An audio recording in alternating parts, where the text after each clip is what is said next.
ఉంటాం, దైవ కార్యాల్లో ఎప్పుడు పాల్గొంటూ ఉంటాం, కానీ ఏమిటో అసంతృప్తి, మాకేమో దుఃఖాలు తొలగటం లేదు అని సమాధానం చెప్తారు, అంటూ ఉంటారు.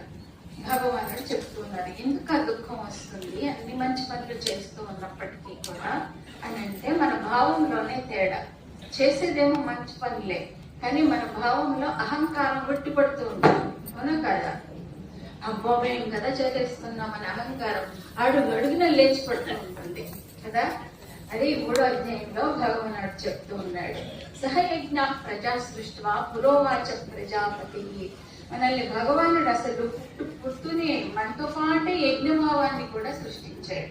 యజ్ఞం అంటే ఏమిటి అంటే దానికి చాలా అర్థాలు ఉన్నాయి. యజ్ఞం అంటే హోమం అనే ఒక అర్థం, కేవలం అదే కాదు ఇక్కడ మనం తీసుకోవాల్సింది. యజ్ఞం అంటే త్యాగం, యజ్ఞం అంటే పరోపకారం, యజ్ఞం అంటే సాధన, ఒక యోగం.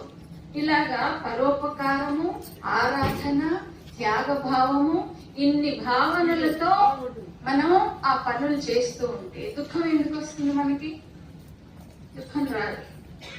కాబట్టి మనం చేసేది పుణ్యకార్యాలే అయినప్పటికీ నేను కదా చేస్తున్నాను అనే అహంకారంతో చేసినప్పుడు దానివల్ల మనకి దుఃఖాలు తొలగవు, ఇంకా పెరుగుతూ వస్తాయి. ఎందుకంటే అహంకారంతో పని చేసేటప్పుడు అందరూ విరోధులే అవుతారు, అందరూ తిట్టుకుంటూ ఉంటారు. అలాంటప్పుడు మనకు శాంతి ఎలా వస్తుంది? రాదు. అందుచేత యోగ భావనతో భగవానుడు చెప్పినట్లుగా త్యాగ భావన, పరోపకారం, ఆరాధన భావం, ఇలా ఇన్ని విధాలుగా ఆలోచించి మన కర్మలు నిర్వర్తించినప్పుడు ఏ పని చేసినా అది ఊడిగం చేసినా అది యోగమే అవుతుంది అని చెప్పేది కర్మయోగం.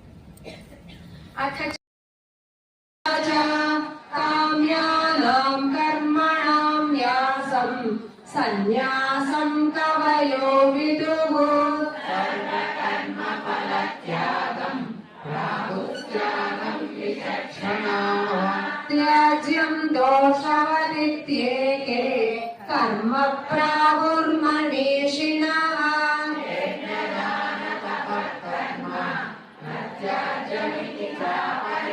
నిశ్చయం శృణు మే తత్ర త్యాగే ఫల